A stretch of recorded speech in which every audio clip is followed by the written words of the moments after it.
استفاده صرفه‌کارانه و عاقلانه نیروی برق یک از مسائل اساسی به حساب می‌رود که در جریان ملاقات وکیلان مجلس نمایندگان با اهالی مخصوصاً تاکید کرده می‌شود.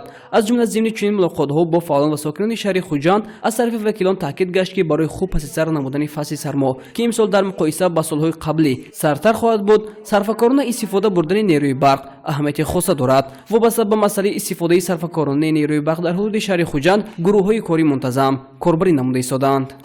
تشویق کرده با محلهایی که کمیته محلهایی که محله‌های شهرمانده هست، کوچه‌های رئیسای کوچه‌ها هستند، ما آگاه کرده با واه ملاقات‌های گذرانده با آگاه کردگی با بعضی آدمایی که هستند خانه‌هاشون 3 آشیانه 4 آشیانه یا 2 آشیانه هستند که واهایی که برقی که استفاده بالا دوم آشیانه که واه صرفاً کار نمی‌فرمایند به همهای که خاموش کرده مانند اساساً یک خانه 2 خانه‌ای که فرزندان درس میکنن یا یک برای همه استفاده برانو همین سالی وازبینی که خنوکی سخت آمد همین صرفانو کاربر بران گفته همین تشکیل کردگی ما در مؤسسه و کارخانه و اداره‌ها نیز امروزها بهر استفاده صرفه‌کارانه و عاقلانه نیروی برق چاره‌های ضروری اندیشیده شده، تدبیرهای مؤثر روی دست گرفته شده است. از جمله در مؤسسه دولتی مکتب برای خوانندگان بالغ شهر خوجند مسئولین کارهای ضروری را به انجام رسانیدند. در مؤسسه نظام یگانه گرم‌دهی موجود بوده، توسط انگشت همه صنفخانه‌ها گرم کرده می‌شود. در مؤسسه 1521 نفر خواننده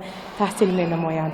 همه روزه در مؤسسه عاید ثمرناک و صرفه‌کارانه استفاده بردن نیروی برق با خوانندگان کاربری کرده می شود و از صنف 3 آغاز نموده تا صنف 7 دیکتانت سنجشی گرفته شد. مؤسسه با سیستم یگانه گرم‌دهی مجهز گردانیده شده. همه روزه همه صنفخانه‌ها و دالان‌ها گرم کرده می شود.